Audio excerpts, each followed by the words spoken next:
Hi, I'm Dave, And I'm Paul. and we're going to challenge you to transform your financial future through the principles of the most profitable business in the world, banking. We believe everyone should be involved in two businesses, the business that you're in and the banking business. Everyday people can replicate what bankers have been doing for centuries to leverage capital and build wealth through private lending. Join us as we uncover the truths about money, expose lies and myths, and flip conventional financial advice on its head. Here we go. Hey, Paul, what's going on, buddy? Not much, man. Just playing Mr. Mom this week, Tammy's TDY. Oh, really? Yeah. Mhm. So, you're running everybody every which way, getting them ready for school. Yeah. That's right. Well, I do that anyway because she goes to work before they go to school. Oh, okay. Yeah. I had a fun day. Got all three boys off to school, and then 2 hours later, got a call from one. Wanted me to come pick him up. He wasn't feeling good. Another hour later, got a call from another one. Had to go pick him up. So I made, Get some I of don't the know. spring crud. I used to get strep throat every year when I was a little kid around this time, like the spring. Yeah, you know what's My funny? mom would be like, "Did you drink out of the water fountain at school?" And I was like, "Yeah." Out of the bubbler? There you Isn't go. that what you called it? The bubbler. Yeah. Yeah. It's funny. Kids don't ever get sick in the summertime. Weird. Strange. Yeah. Like that Well, Shel let's hope Silverstein poem. Let's hope they feel better. Yeah, right. Yeah. Anyway, yeah. So, well, at least we won't be going to baseball practice tonight. So I guess I have a little more time this evening. Yeah, we blew So- it off yesterday, actually. Yeah. It I mean, if you games all come home, weekend, so I was like, yeah. If you come home sick, you don't get to play sports that afternoon. "That's Sorry. right." Yep. Yeah. Well, all right, man. So, hey, here's a question. Let's start with the question that a lot of people have been talking about, and I'm sure everybody has probably given some thought to, like all this fear mongering in the media about the devaluation of the dollar losing its reserve currency status, and the oil currency and all of that throughout the world. What happens? And I'm sure you've received this question many times, but hey, what happens if the dollar implodes, like the devaluation of the dollar? Like what then? How does that affect my life insurance policy? More so than it's already been devalued in the last 100 years, or Right. So maybe we can get rid of that last 1%, right? It's been devalued at 99% in the last 100 Yeah. years. So let's go that full all the way. So yeah, completely wiped out. What happens? well, aside from the dollar not having any value outside of that, it's a medium of exchange, a fiat currency that I'm forced to use, and you have to take it from me, right? It's legal tender for all debts, public and private, right? It says it right on there in little black letters. Yeah. If the dollar vanishes from existence as we know it right now, there's going to be some other medium of exchange, whatever. Maybe they'll call it I can't say it. I was going to say what I said earlier. Okay. That'd be too much for some Yeah. people, probably. Yeah, maybe. But maybe there's going to be this transitory currency, or see, I snuck it in there. But I'm not. It's not something I think about, to be honest with you. The U.S. dollar is a fiat currency, just like all the other fiat currencies out there. Everyone uses something. The Canadians have their stuff. The British have the pound. The Russians have their rubles. Right. There's a bunch of dinar in the Middle East, right, of varying types. Somehow the Jordanian dinar was worth more than the dollar when I was there for 6 months. It was bizarre to me. I was like, anyway. So anyway, I'll be honest with you. I think it's all just for clicks and ratings. And is it something to be aware of what's going on? Sure. But is it something to really worry about your life insurance policy and how it's, it's valued in dollars? Everything's valued in dollars. Everything that you own, everything that you pay for. Right. So no, I'm not worried about it. Right. So what, I mean, the same question, I would just turn it back to you. You know, what happens to your life insurance policy? Well, what happens to your house? Why don't you tell me what's going to happen to your house if the dollar collapses? Are you going to lose your house? Is it going to disappear from you overnight? Like, there's a difference in currency and wealth. They are not the same thing, right? I think that's what we're talking about here. So you can get rid of the currency, the wealth remains. Yes. And it everything it just becomes something else. Right. Exactly. So I think at one point, I want to say during the Civil War, there was multiple currencies being used at the exact same time. Yeah, I'm trying to think. I don't know if it was Henry Hazlitt or it might have been in The Creature from Jekyll Island. I'm trying to remember what book, but he went over kind of a history of paper money and talked about different things and how in the colonial times, Massachusetts was doing this, Rhode Island was doing this, and they were printing tons of fiat currency, and it was, right, of course, disaster. Right, inflation was through the roof. Anyway, but the whole point was a kind of a discussion around sound money, right? Money that's backed by a precious metal, and in this case, gold, or maybe even silver, right? But it was just an interesting discussion. But it's just a discussion of currency. What are we using as a medium to affect trade efficiently? Yeah. So and kind of along the same lines is the world reserve currency. People are afraid that China's going to take over that or whatever. I think the only reason the U.S. is the world reserve currency is because we're probably the most, believe it or not, trustworthy government worldwide. Who's going to trust China? It's pretty sad, isn't it? It really is, right? But who's going to trust China as, the world reserve currency?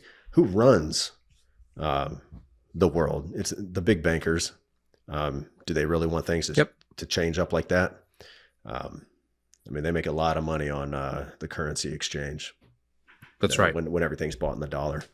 So, all right, cool. Well, speaking of actual dollars and stuff, let's talk interest rates. So this will probably be a little bit shorter of an episode because I think we're a little short on time. But I was talking to somebody today, and he actually brought up, the whole interest. Like, he couldn't believe when he read Nelson's The Problem, page 17, in Becoming Your Own Banker. Nelson talks about what's the problem. The problem is the volume of interest that we pay annually, like over our lifetime, the average American, and how all this money is leaving our control. That's going to interest, paying some other bank, right? And how can we capture some of that? Eventually, hopefully all of that back into our own economic system. Right. So it was pretty eye-opening. Nelson says, we're just going to round up for easy math. Roughly 35% of every dollar that leaves your hands, I think he said after-tax dollars, goes towards interest. Disposable. Yep. Yeah, goes towards interest, which blows your mind. You're like, there's no way I pay that much in interest, right? I see this a lot on these different Facebook groups that I've often talked about, and almost every single post that pops up in my feed is about some sort of borrowing, lending question or financing question, whatever you want to call it. And it's, it's insane. They have, most people have no idea because they've never taken the time to just do the math. Look at your amortization schedule and your 30-year mortgage that you just signed for. I don't care what the interest rate it is. It's at 2.25% or 6.25%. Doesn't matter. The volume of interest over 30 years is massive. Dave and I were just looking at my most recent acquisition here for our retirement land, and right there in black and white, total interest percentage, if I let this thing go 20 years, is 99.19%. Finance charge $304,000. Right? It's just insane. Yeah. The volume of interest. So Nelson talked about you're fighting a headwind. We're both pilots. A headwind is great when you're taking off. You need it. You more so than me, but we prefer a headwind as well, obviously. Yeah. And helicopters, same principles. But once I'm airborne and I want to go quicker to where I'm headed, I would like a tailwind, right? Same thing with you. And you're flying across the Atlantic. I hope, you likely had a tailwind. It usually depends on which direction you're going. So going over. Yeah, all I remember is those are the longest flights of my life. Yeah. Oh my God. Yeah, because you guys cruise at what? They're terrible. 250? Yeah, indicated. Yeah. So ground speed could be a lot more than that, especially if you have a tailwind, right? So if you have a 100-knot tailwind, that means you're moving 100 knots faster over the ground. But what a major headwind for us in life financially is the interest we pay. So you were just talking about the amortization. I got I love this calculator. It's called Easy Calculator, and it's a financial calculator app. Download it. It's got everything you need on there, but I always use the loan interest one. And I just typed in, a $500,000 home at, what did I say, 6% over 30 years. So a 30-year mortgage, 6% on a $500,000 home. The monthly payment is $2,997. Okay. But let's look at and people understand that, I'm paying, what did I say? 6%. I'm paying 6%, annually. No, you're not. You're paying probably something like 85% annually for the first several years, because it shows the very first payment. So you look at the amortization table on your documents, your mortgage documents, the payment amount, $2,997. Interest, $2,500 going towards interest, $497 going towards principal. That's a 1-to-5 ratio of principal to interest. You're paying 5 more times in interest than you're paying in principal, like for the first several years. And it changes a little bit every month, right? But only by like $3 a month. So that's right. So after 5 years, and what's the typical home ownership? I mean, I can't speak for everybody, but for me, being in the military, maybe that skews things, but I think I've owned 9 or 10 homes since 2010. Maybe not owned that many, maybe 7 since 2010 or so. It's like you're moving every 3 years, every 2.5 years in the military. The typical American maybe moves every 5 to 7 years or refinances, and you start all the way back at the beginning. That's right. Yeah, Nelson brings that up, right? We're talking about page, 17, 18 here. And don't forget closing costs, Dave. Right? Yeah. That adds to the already horrible, 85% interest in the first 5 years, or 87%, whatever it comes out to based on your specific situation, plus closing costs. It's just, it's just awful. And that's the problem, right? That is the headwind that Nelson is talking about. And he says, even, everyone we ever talk about, I'm investing 10% in my 401k or 15% or 5%, whatever it is, right? They're so focused on that relatively small amount of money or percentage of their income, but they're ignoring, and he says this in the book, folks. So again, read this part of the book, The Problem. They're ignoring the other 34.5 cents out of every dollar that is going to other people's banks, as you stated earlier. And if you can reverse that situation and start focusing on that other 34.5 cents, you're going to create a perpetual tailwind in your financial life, and life will become much more profitable because of that. Now, can you recapture all of it? No, but you can recapture a lot of it by doing IBC. Yeah. Imagine if that $2,997 payment was going directly towards the principal every single month. How quickly would you knock that down? As opposed to, the majority of it going towards interest. Yeah. And there is a way to, you're right, not recapture all of it, because you're paying interest to the insurance company when you borrow their money. But the amount you're going to pay over time is significantly less. And I haven't done the math. I think it'd be cool. I like to get on a spreadsheet every once in a while. Not my favorite thing in the world, but you can map that out. You can map that out. You know, if you're paying 5.7% to the insurance company on a $500,000 cash loan, your total volume of interest over that is going to be so significantly less. Yeah, and no, by the way, this bears repeating, right? You're paying interest to a company that you're part owner of because it's a mutual life insurance company, and as a policy owner, you get to share in the divisible surplus, aka the dividend, on top of the guaranteed growth of your policy. So it just puts you in such a powerful position from a borrowing standpoint, from a control standpoint, and you get to kind of make what the banker was making on you. Now, people are like, well, I'm not going to be able to, finance my house. Right? Well, that's true. It's going to take, he says it in the book again, 20 years to create a system to meet your needs. At least 20 years, the average person. So think long range. Don't be afraid to capitalize. And when 20 years comes around, if you've properly capitalized, maybe you'll be able to do this and take back control that's been taken from you because you're just doing things like everybody else is because you haven't been taught this. Why haven't you been taught this? Well, not to be conspiratorial, but it's all by design. Oh, for they sure. Don't want you to know you can do this. Yep. Oh, and by the way, every payment you make back is available for you to borrow again if and when you need it, whenever you need it. So instead of having to go to the bank and beg for a HELOC, a home equity line of credit, and hopefully get approved and have access to maybe 80% of the equity that you've built, you have access to all of the equity that you built in your policy at a moment's notice with no underwriting whatsoever. Yeah. That baffles some people that are early in the process, doesn't it, Dave? When they're like, well, what paperwork do I have to do to get a policy loan? Like, well, there is no paperwork. I do it let me show you. I'll just log in on my phone and show them.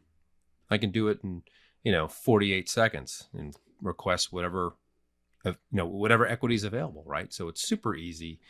I can't illustrate that and how awesome that is, but my time, I can tell you my time and Dave's time and our time is extremely limited, right? I'm going to have to get off this recording here in a few minutes to go get my kids, but time is precious and every moment counts. I like the 70 documents that I had to send to a mortgage underwriter, which is absolutely ridiculous. Right. To make sure I'm not committing fraud or make sure I can make the payment, or I'm not really sure what it's for at this point. I hate that. And then they want to look at your bank accounts and say, oh, where did this money come from? Oh, where did that, right. Yeah. And you know what else? Anybody who's got all their mortgage paperwork, I challenge you, go find that, go dig it up. And guess what else you do when you sign that paperwork? You actually sign away your 5th and 14th constitutional amendment rights. It's in there in black and white. You're saying you're giving up your 5th amendment right and your 14th amendment right when you sign that paperwork. It's unreal that they sneak that in.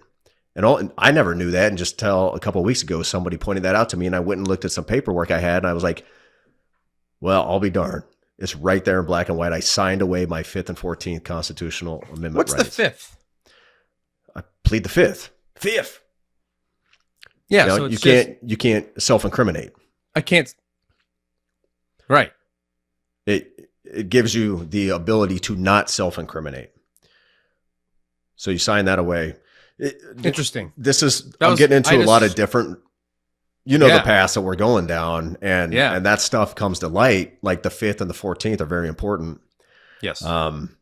And they've caused a lot of damage. The 14th to our constitutional rights. No question. As Americans. But anyway, I thought that was so crazy. I was like, there's no way I signed away some constitutional rights. And sure enough, absolutely did. It's in there. So hopefully my asking you about what the 5th was came as the joke I intended it to be. Thought my delivery was very good. Well, your delivery was off, so I didn't catch it. Or I would have played along and said, I'm going to invoke my 5th Amendment right and refrain from answering. What was the one where we don't have to house soldiers? Oh, quartering? Yeah, I have quartering. no It's idea. The Had to be one of the early ones, right? yeah, no, Was it in the Bill of for Rights sure. or yeah, Yeah, it's in the Bill of Rights. right? So Sixth, maybe it was the sixth. yeah, I only care about the first two, and the 10th, states' rights. right. Anyway. Yeah, thank God for that because Oh, yeah, my God. so you can still vote with your feet. That's right. Yeah. But anyway. Yeah. So we just wanted to bring that problem to light, right? Because if you don't know the problem, the solution doesn't matter. As Nelson I think says. James says that, doesn't he? Well, I'm sure James says that too. James also says the problem is the problem. The premium is a solution. So if you have significant premium, eventually you're going to have the solution at your disposal. Yeah. You know, when I have the discussion of the problem, obviously I go with what Nelson has in the book as the problem. There's so much, and most of what Nelson talks about in this book is a part of the overall problem, not just paying interest to other people's banks, but there's a problem. You know, he talks about the education system. What's the value of a college degree? He talks about, what else? I mean, he talks about so many different things that kind of encompass for me the entire problem, right? Not just paying interest to other people's banks, but so that's why this book is super important and critical that you read it multiple times. I told someone the other day, hey, read it again and then read it again, please. Yeah, and then buy a second copy to give away. Yeah. And then tell that person don't give to read away it your and then own give it copy, away. though. Don't give away your original. You got to keep that one forever. You know, that's got all your notes in it. Bitten by my dog, and it's got all my original underlines in it and stuff. So yeah. But anyway, I like these questions I put in here. I read these questions now, and I'm like, oh, I guess I did ask a question like that right at the beginning, didn't I? And now I'm like, why did I even question that? But it's a good reminder to me of where I was in the journey right away, right at the beginning. This is my page 3, so it's fairly well underlined. I just held it up for the camera, but I liked this. I wrote common sense here. There is no such thing as having too much money in the bank. Wealth must reside somewhere. What better place to have it reside than here? Yep. And, I was listening to John today on one of their episodes, and, there's a lot of people that are confusing.